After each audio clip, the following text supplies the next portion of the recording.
Sud Radio et vous, les conséquences de la guerre au Moyen-Orient se font bien sentir en France et pas seulement au moment de faire le plein. L'immobilier également n'est visiblement pas épargné. Bonjour Bérénice de Villefloriot.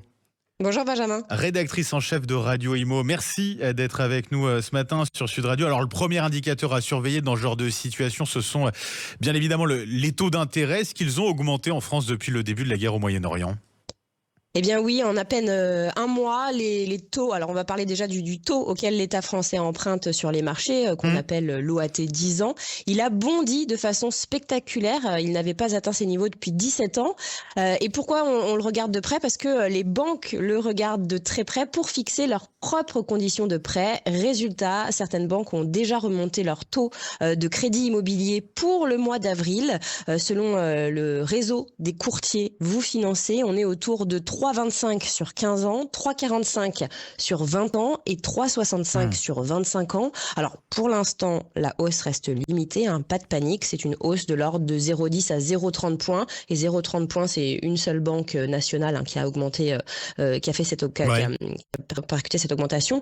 Mais la trajectoire est clairement à la hausse. Elle n'est plus à la baisse. Il n'y aura pas de baisse dans les prochaines semaines. Donc, ce n'est pas une flambée, mais la phase de détente est derrière nous. En fait, la guerre remet de la tension sur les marchés et ça finit par se répercuter sur le crédit immobilier. C'est ce qu'il faut retenir. Le vrai message pour les auditeurs, c'est ça remonte un peu, mais ce n'est pas un niveau qui fait exploser un projet. Alors, est-ce qu'il faut craindre, par ailleurs, un effet sur les prix de l'immobilier eux-mêmes ? Est-ce qu'ils pourraient augmenter dans les prochaines semaines ?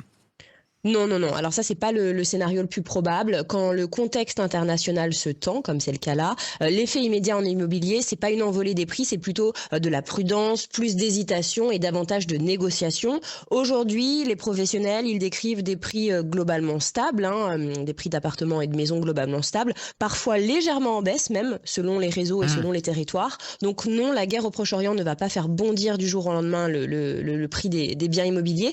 L'effet le plus visible, c'est surtout un marché qui ralentit et des acheteurs qui prennent un peu plus de temps. Les vendeurs sont plus nombreux, les acheteurs sont plus hésitants. On constate même que les marges de négociation du coup ont augmenté. On peut obtenir des baisses de prix réelles à l'achat en ce moment. Donc non, pas de flambée des prix en vue. Si le conflit dure, on pourrait même voir les prix se tasser davantage, faute d'acheteurs solvables. Bon, on verra d'ici là avec cet accord de cessez-le-feu. En tout cas, dans ce contexte international qui reste dégradé, est-ce qu'on observe un ralentissement des transactions ? Oui, on le voit déjà. Il faut bien le dire. Attention, ralentissement ne veut pas dire arrêt. Mais je peux vous donner quelques chiffres. Par exemple, chez Foncia, les transactions reculent de 3% au premier trimestre et mars a été beaucoup plus faible.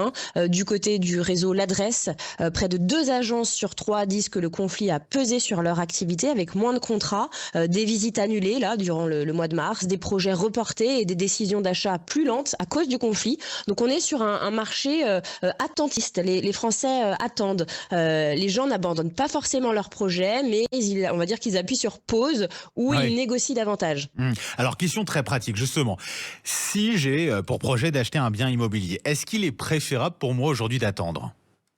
Honnêtement, si le projet est mûr et que le financement tient, mieux vaut ne pas trop attendre. Pourquoi ? Parce qu'à court terme, je vous l'ai dit, il y aura pas de baisse des taux, ni de vraie baisse massive des prix. En revanche, aujourd'hui, il y a souvent plus de choix, plus de marge de négociation. Et certaines banques veulent encore prêter pour capter des clients. C'est comme ça qu'elles attrapent les clients, les banques. Donc pour un acheteur, la bonne stratégie, c'est de ne pas attendre un hypothétique moment parfait.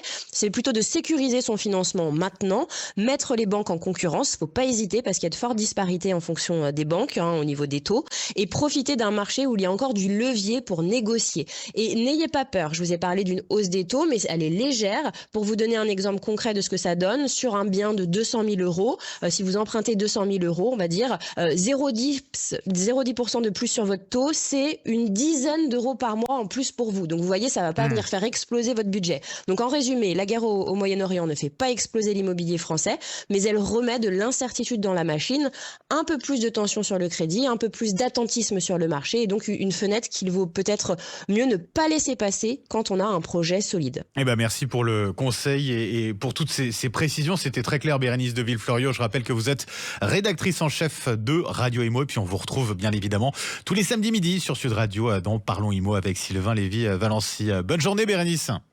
Bonne journée.